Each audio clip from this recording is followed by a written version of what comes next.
soal kawal Prabowo Gibran 2 periode, ini kan sebenarnya ingin satu penegasan, khususnya dari pendukungnya Pak Jokowi, pendukungnya Gibran dan kawan-kawan PSI, termasuk juga para relawan-relawan politik ya, bahwa sebenarnya ini adalah koalisi yang tidak boleh hanya satu musim, tapi juga harus 2 musim alias 2 periode. Dan ini bagi saya semacam kuncian politik supaya pertama tidak ada narasi-narasi yang berkembang bahwa hubungan antara Pak Jokowi dengan Pak Prabowo tidak baik-baik saja, hubungan Prabowo dengan Mas Gibran itu tidak baik-baik saja. Jadi penegasan 2 periode ini sebenarnya adalah untuk mengamputasi supaya tidak ada spekulasi-spekulasi yang sifatnya liar. Yang kedua, tentu ini semakin ingin menegaskan betapa secara realitas politik bahwa di 2029 hampir semua orang, terutama misalnya orang-orang yang saat ini berada di sekitaran istana,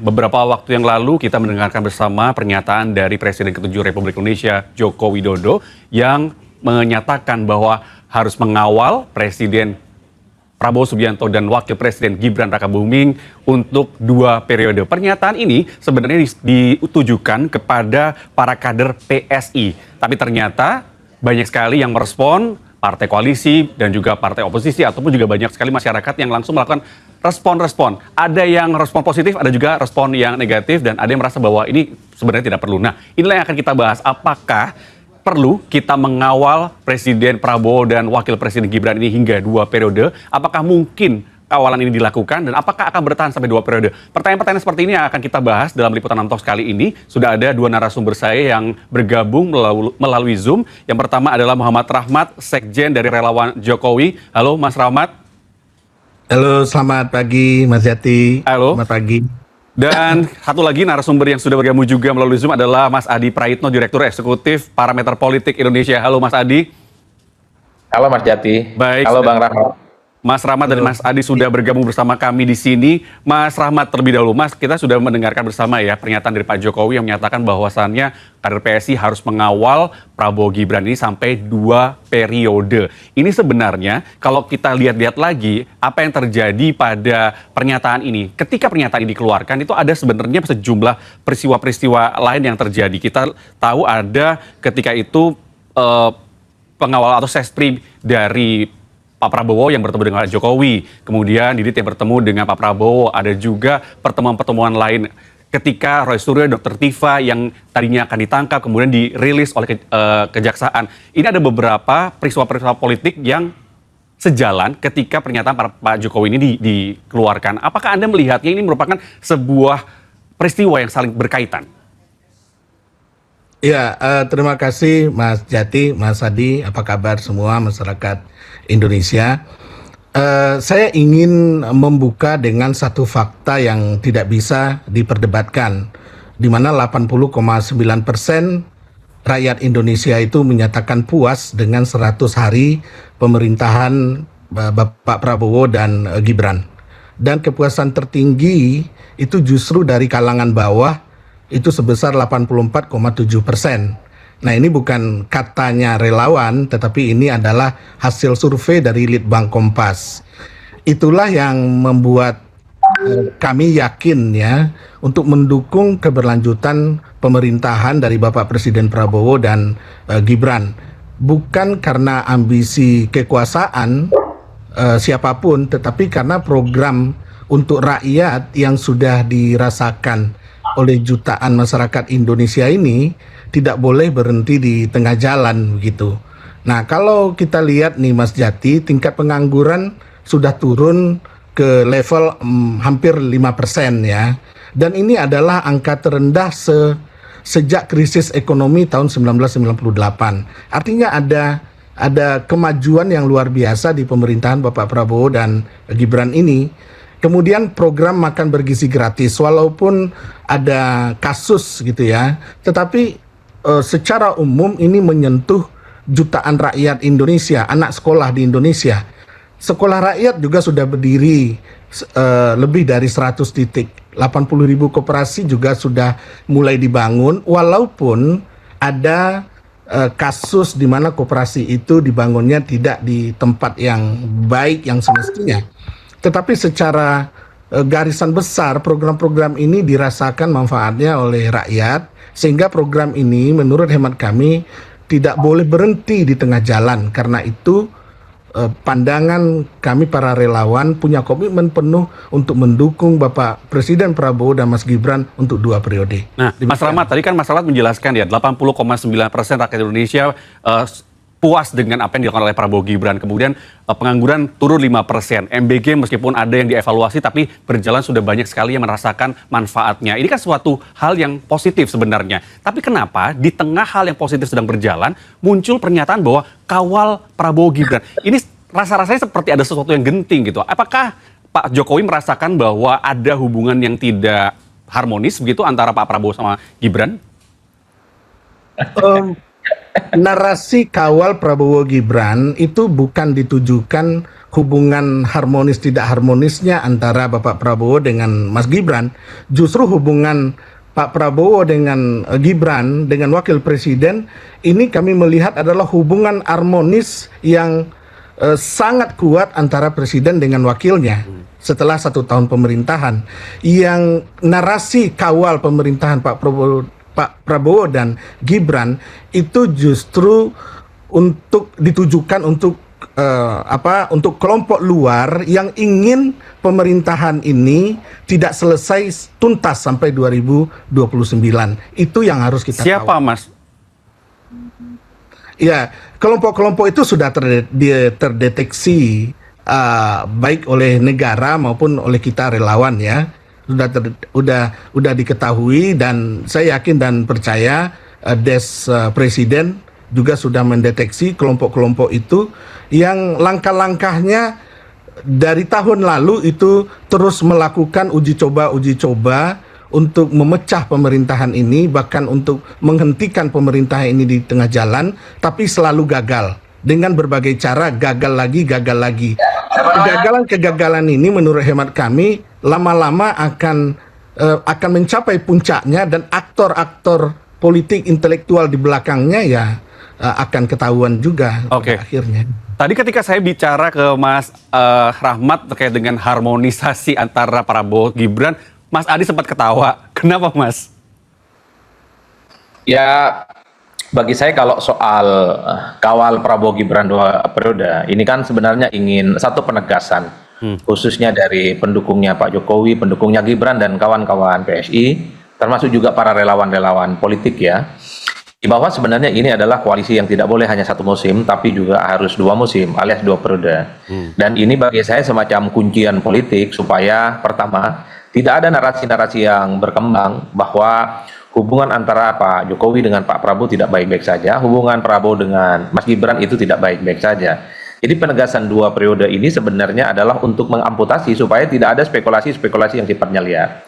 Yang kedua tentu ini semakin ingin menegaskan betapa secara realitas politik bahwa di 2029 hampir semua orang, terutama misalnya orang-orang yang saat ini berada di sekitaran istana, itu pasti punya intensi untuk bisa menjadi calon wakil Pak Prabowo Subianto karena ada kecenderungan Prabowo Subianto maju untuk yang kedua kalinya di 2029, posisinya sebagai petahana, posisinya sebagai presiden, relatif akan mudah untuk memenangkan pertarungan politik.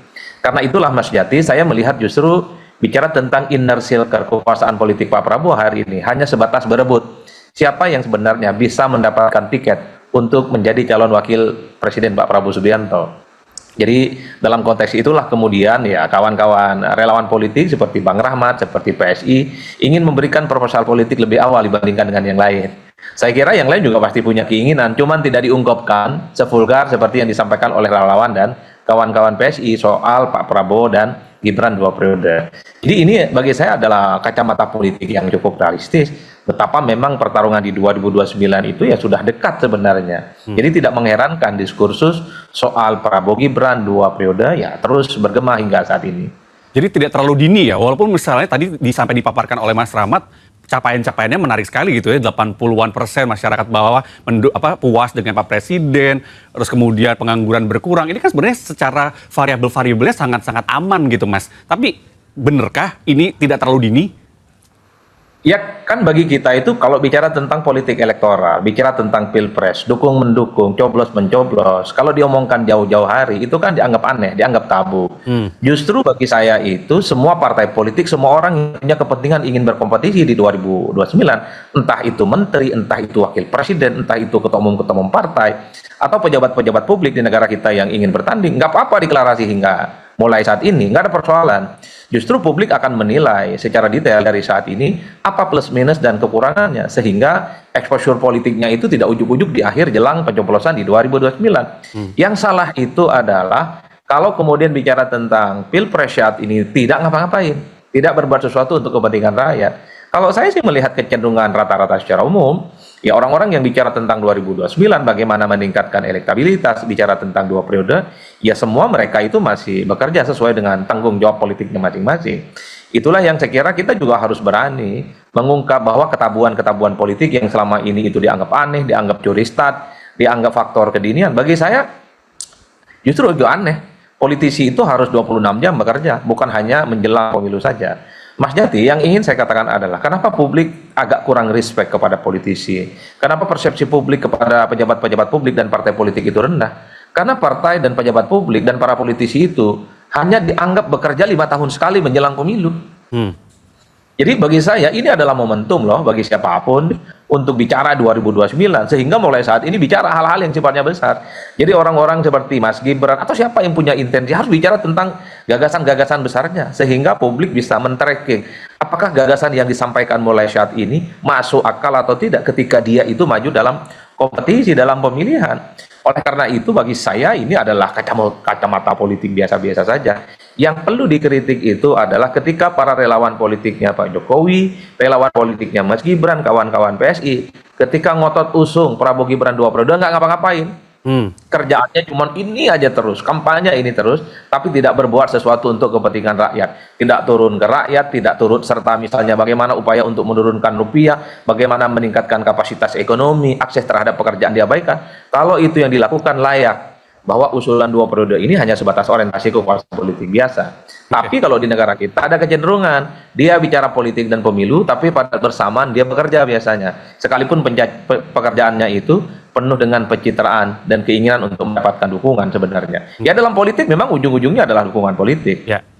Oke, Mas Rahmat, Anda bisa menanggapi yang tadi disampaikan oleh Mas Adi Pra?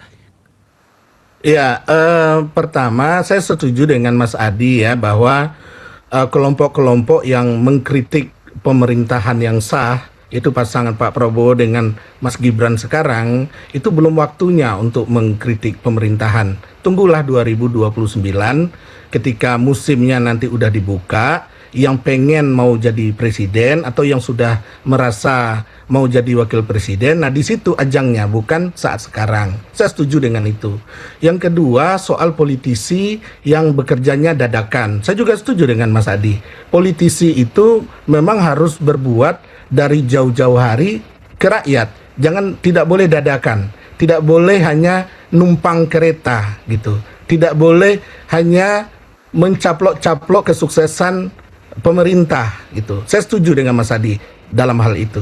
Yang ketiga, soal para relawan yang sibuk hanya mengkampanyekan 2 periode, tetapi tadi dikesankan soal rupiah, soal pengangguran, soal tenaga kerja dan sebagainya, tidak peduli. Ini menurut saya Mas Adi kurang tepat dan keliru melihat persoalan.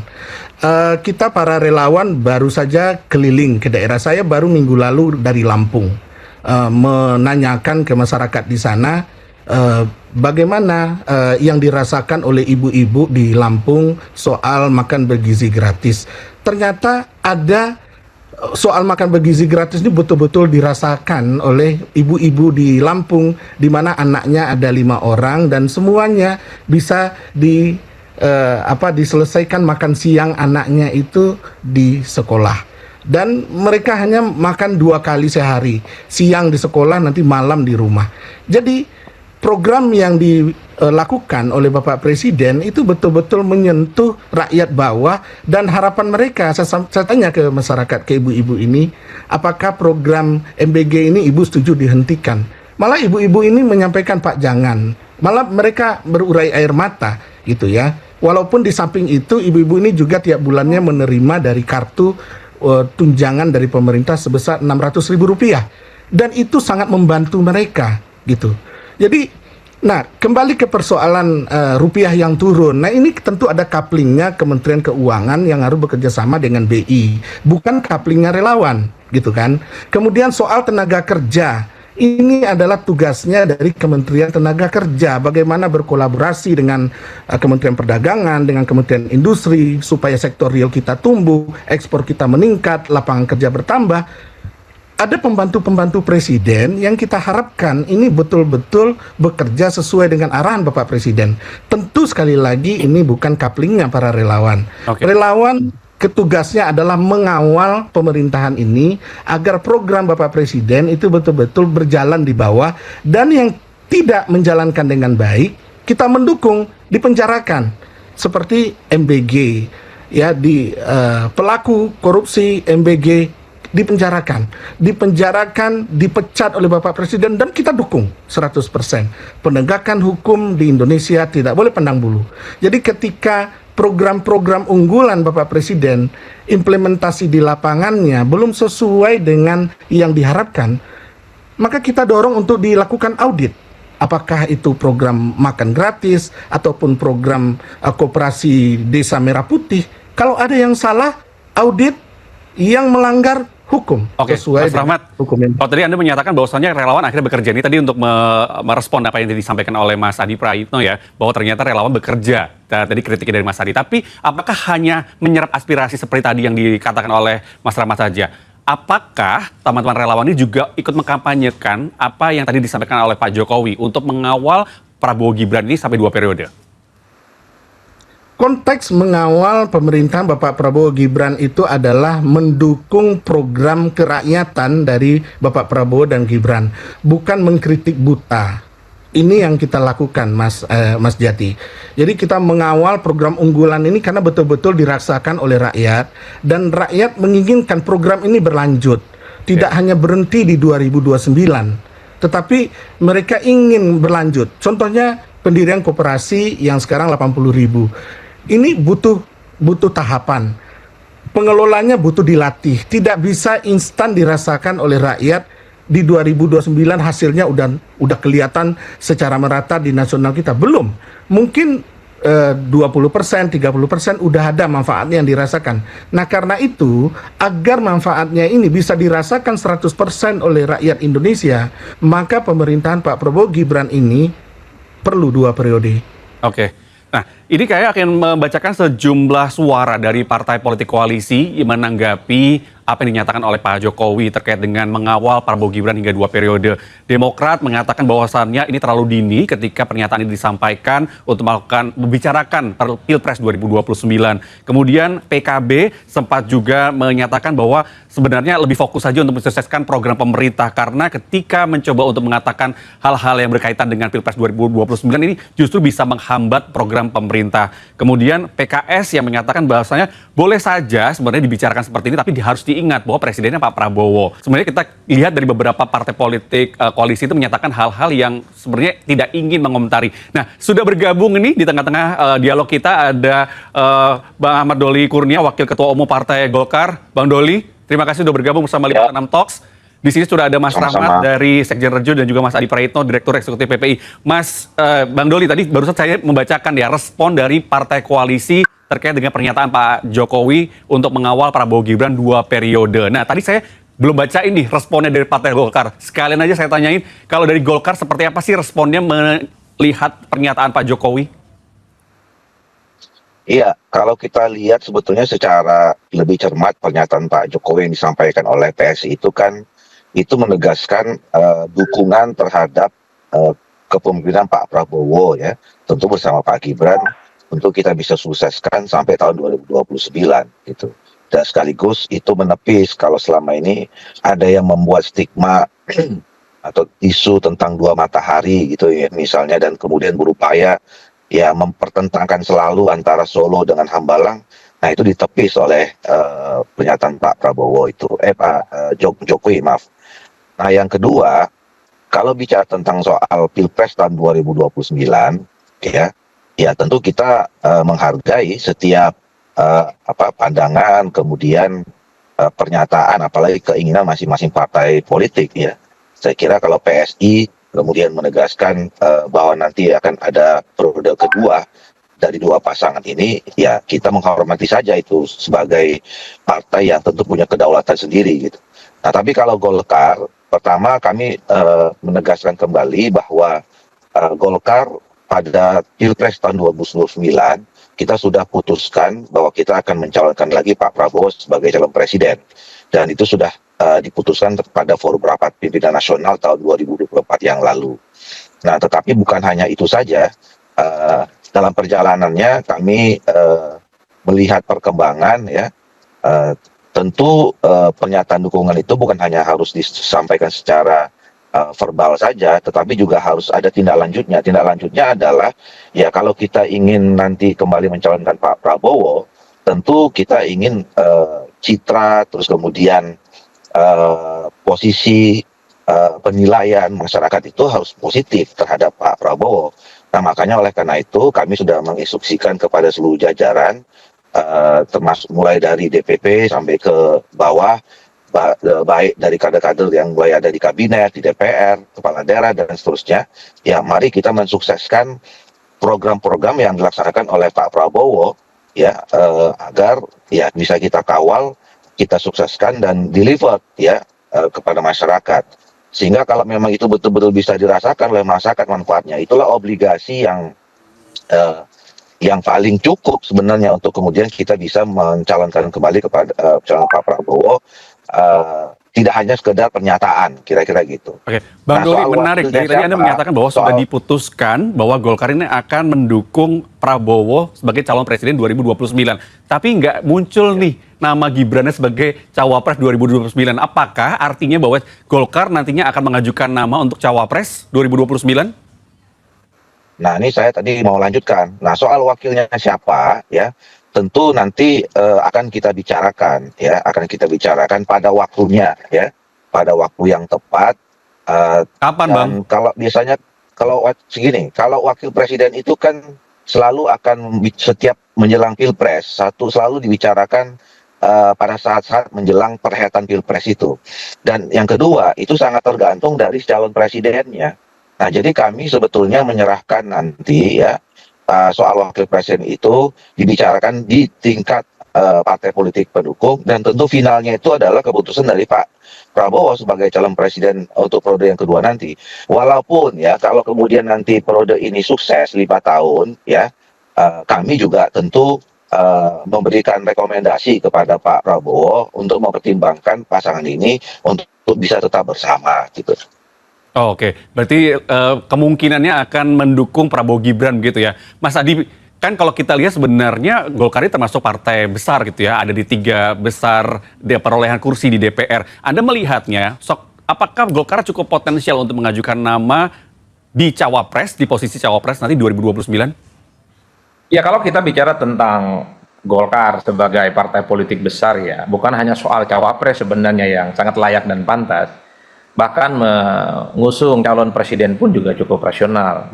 Mengingat Golkar ini kan dari pemilu ke pemilu sangat menjadi spesialis sebagai runner up dalam partai pemenang pileg. Sebenarnya banyak pihak yang berharap semoga Golkar itu juga mengusung kader internal terbaik gitu ya, untuk bisa bertanding di Pilpres, Mas.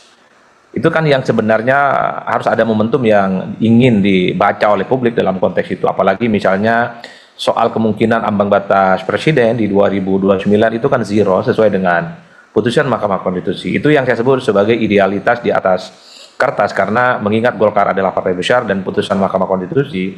Tapi dalam pertarungan Pilpres bukan hanya soal bisa maju ataupun tidak bisa maju, tapi kalkulasi kalah dan menangnya. Menantang Pak Prabowo Subianto di 2029 oleh siapapun memang rasa-rasanya bukan perkara gampang. Mengingat posisi Pak Prabowo sebagai petahana dan diusung, bahkan sangat mungkin akan diusung kembali oleh koalisi besar ya dalam Pilpres di 2029 nantinya. Jadi dalam konteks itulah saya kira hanya ada kemungkinan bahwa partai-partai politik pengusung pemerintah sangat mungkin juga akan menyorongkan nama-nama yang dinilai sangat pantas untuk menjadi calon wakil presidennya Pak Prabowo. Nama itu bisa dari internal Golkar atau bisa nama lain yang terasosiasi dengan Golkar. Tapi kalau kita yang melihat dari jauh tentu berharap ada nama dan kader Golkar yang betul-betul Golkar 24 karat yang bisa dimajukan. Karena Golkar ya tentu sebagai partai politik besar memiliki bergen politik dalam konteks itu. Siapa Mas yang nama dari kedua Golkar bagi menurut Mas Adi yang potensial? ya banyak kan, Golkar ini kan punya tradisi ngadain pemilu di internal, siapapun yang menang di pemilu internal itulah yang kemudian bisa disorongkan. Tapi bagi Golkar sepertinya Belanda masih jauh, tidak mau bicara tentang 2029 karena katanya sih fokus sedang ingin membantu mensukseskan program dan visi misi pemerintah. Tapi kan publik itu tahu adalah statement-statement yang sifatnya normatif. Tapi kan dari lubuk hati yang paling dalam, Golkar pasti juga punya keinginan bisa memajukan kader terbaik mereka minimal sebagai calon wakil presiden. Tapi kalau soal Prabowo Gibran dua periode, menurut saya Mas Jati, ini adalah domainnya elit kok. Mau sehebat apapun hubungan Pak Prabowo dengan Pak Jokowi, hubungan Pak Prabowo dengan Golkar, hubungan Pak Prabowo dengan partai-partai koalisi yang lain, ujung-ujungnya ketika muncul satu nama, kira-kira siapa yang akan ditetapkan sebagai calon wakil presiden, disitulah kemudian elit-elit lah yang akan berkompromi, yaitu elit-elit partai politik yang nantinya akan berfungsi mendukung Pak Prabowo Subianto untuk menjadi presiden yang kedua kalinya di 2029.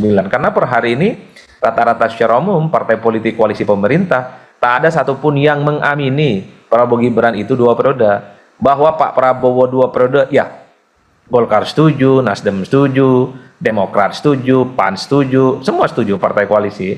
Tapi kalau bicara tentang siapa calon wakil presidennya, semua partai politik tidak pernah bilang bahwa akan mendukung, tidak mendukung. Itulah yang kemudian begitu banyak tafsir-tafsir yang memunculkan. Bukan tidak mungkin bahwa sebenarnya partai-partai koalisi pemerintah hari ini punya jagoan masing-masing, tapi disimpan Mas namanya. Ada kecenderungan nama ini mungkin nanti akan disonding jelang pertarungan di Pilpres 2029 karena bagi mereka terlampau dini sebenarnya untuk bicara begini. Oke. Mas Rahmat, ini kalau kita lihat sebenarnya mayoritas dari partai koalisi sebenarnya sudah oke untuk capresnya Pak Prabowo, tapi untuk cawapresnya masih belum oke nih. Bagaimana dengan relawan Jokowi nih? Ya, sebetulnya bukan belum oke, tapi namanya masih disimpan gitu kan. Kalau kita perhatikan Mas Jati, bagaimana pairing atau pasangan di 2014 yang lalu, Mas Gibran ini kan didukung bersama-sama oleh partai politik, ya termasuk Golkar, kemudian partai politik yang lain juga di parlemen. Mas Gibran sendiri tidak memiliki partai malah. Nah, kalau kita perhatikan skema seperti ini, itu justru membuat pemerintahan ini kuat. Kenapa? Karena wakil presidennya tidak diusung oleh satu partai politik dominan gitu, tetapi diusung bersama-sama. Ketika diusung bersama-sama, maka kolaborasi di parlemennya juga akan kuat. Nah, kombinasi ini menurut hemat kami masih sangat sesuai dan sangat ideal untuk 2029, di mana sampai sekarang juga Mas Gibran bukan kader partai politik manapun. Tetapi memang kita akui Mas Gibran itu haluannya sangat dekat ke Golkar. Ya bisa saja nanti di 2029 Mas Gibran dicalonkan dari Golkar dan pairing koalisi ini menurut hemat kami 2014 ini adalah pairing yang sangat baik dan bisa dicontoh untuk 2029 untuk keberlanjutan pembangunan nasional. Mas Rahmat, kan tadi Anda mengatakan bahwasannya Mas Gibran ini tidak berasal dari satu partai tertentu gitu ya, tapi lebih dekat kepada Golkar. Nah, bagaimana kekuatan atau elektabilitasnya kalau Anda melihat ya, mengukurnya? Karena kita tahu bahwa setiap partai politik koalisi ini memiliki keinginan juga tentunya untuk mengajukan calon-calon mereka. Nah, berapa kuat posisi Mas Gibran ini untuk dipertahankan dan didukung oleh partai koalisi nanti di 2029? Pertimbangan utamanya tentu di tangan Bapak Presiden ya, karena Bapak Presiden yang memiliki pertimbangan yang strategis untuk siapa calon pasangan beliau nanti di 2029. Namun dari semua kemungkinan calon wakil presiden itu adalah calon yang paling kuat itu Mas Gibran karena tidak terafiliasi langsung kepada single partai politik begitu. Jadi dan ini membuat pemerintahan itu harmonis ya. Tidak ada yang namanya matahari kembar seperti ketika Pak SBY dulu dengan JK. Di mana wakil presiden yang rasanya seperti presiden begitu kan, dan begitu juga ketika Pak Jokowi dengan Pak Ma'ruf Amin. Itu juga pasangan yang membuat pemerintahan ini solid, di parlemennya juga demikian, karena wakil presidennya tidak berpihak kepada salah satu partai politik tertentu. Oke. Jadi 2014 ini adalah case study yang sangat sukses untuk demokratisasi kita, yang tidak ada alasan untuk tidak mengulangnya di 2029 menurut hemat kami. Oke, Bang Doli, tadi dikatakan oleh Mas Rahmat bahwasannya bisa jadi Mas Gibran ini akan diusung oleh Partai Golkar karena ada kedekatan dengan Partai Golkar. Apakah menurut Partai Golkar nama Gibran Rakabuming ini cukup menarik untuk diajukan kembali sebagai cawapres 2029? Iya, kalau pakai logika tadi seperti yang saya katakan, ya, bila pemerintahan ini sukses, ya, sampai 2029, semua programnya konkret dirasakan oleh masyarakat, ya logikanya memang betul tidak ada, ya sulit kita mencari alasan untuk tidak memperpanjang pasangan ini, gitu. Nah, tapi kan ini soal politik, ya, seperti yang saya katakan, selalu di dalam penetapan wakil presiden itu pembicaranya pada level terakhir, pada waktu-waktu terakhir, dan itu sangat tergantung dari presidennya pada finalnya, gitu. Nah, soal posisi Partai Golkar dan Pak Wakil Presiden, ya betul, memang mungkin bisa dinilai kami juga cukup punya kedekatan, komunikasi kami baik, sama juga dengan elit-elit politik yang lain. Tetapi juga perlu diingat terakhir-terakhir ini juga orang bisa menilai kedekatan Pak Wakil Presiden dengan PSI, ya. Bahkan bukan kedekatan, mungkin ada hubungan biologis gitu ya dengan elit-elit di PSI. Makanya sekarang kita membahas ini kan karena PSI, ya, yang kemudian menyampaikan bahwa Pak Prabowo dan Pak Gibran ini harus dipertahankan pada periode yang kedua. Nah, makanya saya katakan tadi, kita menghormati apa yang menjadi keinginan, agenda dari masing-masing partai politik, termasuk PSI yang secara tegas sekarang udah mengusung atau merekomendasikan Pak Prabowo Gibran untuk periode yang kedua, gitu. Nah, yang berikutnya begini, kami, ya, saya terutama sebetulnya ya kurang tertarik kita membahas terlalu jauh, terlalu dalam soal Pilpres tahun 2029, gitu ya. Pertama tadi saya katakan waktunya juga masih panjang, gitu ya. Yang kedua, dinamikanya juga bisa apa saja terjadi. Nah, yang ketiga, tidak relevan kita bicara tentang urusan politik 3 tahun lagi, gitu, di mana kondisi kita sekarang ini sedang dihadapkan dengan berbagai persoalan, ya, yang membutuhkan soliditas kita.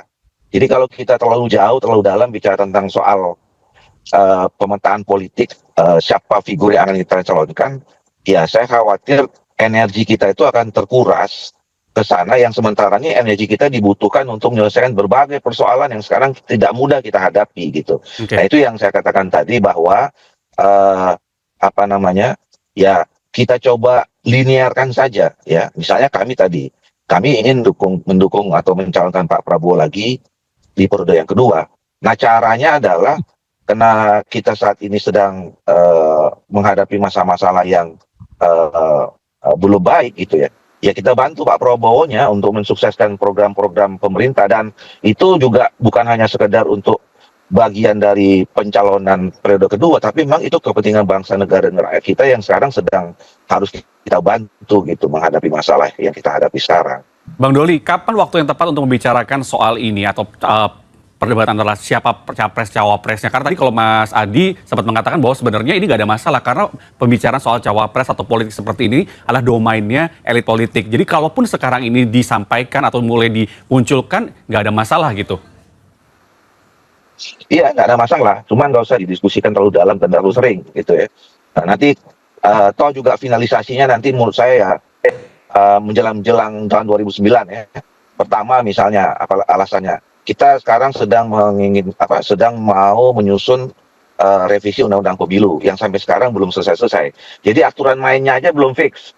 Ya, banyak putusan Mahkamah Konstitusi yang kita harus bereskan melalui revisi undang-undang itu. Jadi format atau mekanisme permainannya saja belum pasti ini kita ketahui.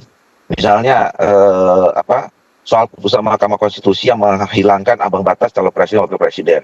Nah, kita nggak tahu nanti ketika itu kita tuangkan dalam perubahan, ya partai-partai politik ini tentu juga akan punya pertimbangan lain yang beda dengan tahun 2024 dengan aturan main yang juga berbeda. Gitu. Nah, jadi menurut saya terlalu pagi kita, ya kalau memang menyampaikan keinginan masing-masing partai politik kan nggak ada masalah ya. Silakan saja kalau si partai A bilang mau menyalonkan menjalankan wakil presiden ini. Tapi kita jangan dululah mendiskusikannya terlalu dalam, terlalu jauh, karena masih banyak agenda lain yang penting dibutuhkan oleh rakyat untuk kita diskusikan, untuk bisa kita selesaikan.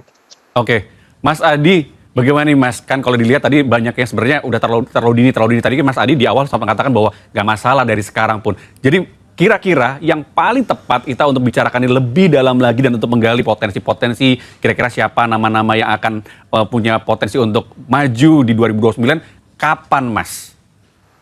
Ya, saya kira memang setiap partai politik punya variabel untuk mengukur kira-kira waktu yang pas untuk bicara tentang Pilpres. Ya, karena memang kecenderungan di kita itu secara umum biasanya main di tikungan akhir. Kalau mau bicara waktu yang pas 2029 awal, itu kan menjelang pertarungan. Dengan kalau asumsinya, kalau Pilpresnya itu misalnya di akhir bulan 2029. Cuman karena ada kecenderungan Pilpres itu di Februari misalnya di 2029, ya minimal setahun sebelumnya, nama-nama yang diusung kepada publik itu sudah mulai bermunculan dan biasanya sudah begitu banyak survei-survei politik yang akan bermunculan. Tapi Mas Jati, saya ingin fokus pada tema diskusi kita ya, bahwa soal bagaimana duet soal Prabowo Gibran ini, apakah mungkin terjadi ataupun tidak. Kalau ditanyakan itu ke saya, tentu jalanan yang ditempuh itu cukup berliku dan mendaki. Pertama, tidak ada partai politik pengusung pemerintah yang hari ini menjadi bagian dari pendukungnya Pak Prabowo yang secara eksplisit dan secara gestur politik ingin mendukung Gibran sebagai calon wakil presiden. Kalau Prabowo 2 periode rata-rata sudah bersepakat dan sudah setuju, tapi untuk bicara tentang calon wakil presiden rasa-rasanya belum ada gestur ke arah situ. Bahwa Golkar memiliki hubungan politik yang cukup baik dengan Pak Jokowi, dengan Mas Gibran, itu tentu sesuatu yang tidak bisa dibantah. Tapi kan ada partai politik koalisional yang lainnya yang saya kira pastinya punya intensi untuk menyorongkan nama wakil presiden. Demokrat tentu punya keinginan AHY untuk bisa maju minimal sebagai calon wakil presidennya Pak Prabowo. PKB tentu punya keinginan supaya Muhaimin Iskandar menjadi calon wakil presidennya. Zulkifli Hasan sebagai ketua umum PAN bukan tidak mungkin bisa mengumumkan kira-kira siapa sosok yang dinilai cukup mewakili PAN dijadikan sebagai calon wakil presiden yang disorongkan kepada Pak Prabowo. Begitupun dengan Nasdem. Itulah yang saya sebut bahwa jalanan yang mesti ditempuh untuk merealisasikan Prabowo Gibran 2 periode itu adalah jalanan yang cukup berliku dan mendaki. Yang kedua, secara kalkulasi politik sebenarnya calon wakil presiden bagi Pak Prabowo Subianto itu kan tidak terlampau dibutuhkan faktor elektabilitasnya, karena posisinya sebagai petahana ada kecenderungan Pak Prabowo akan relatif mudah untuk memenangkan pertarungan politik.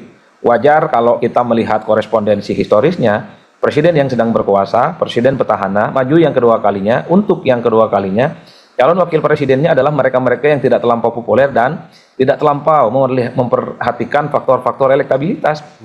SBY dengan Budiono periode kedua. Sebelumnya orang tidak pernah ada yang membicarakan apa Budiono, popularitasnya nyaris tidak ada, kira-kira begitu, apalagi elektabilitasnya. Begitupun dengan Kiai Maruf Amin, waktu dengan Pak Jokowi di periode kedua, orang tidak pernah membayangkan Kiai Maruf Amin itu menjadi calon wakil presiden, karena sebelumnya ada nama-nama besar kan, seperti Mahfud MD dan seterusnya dan seterusnya.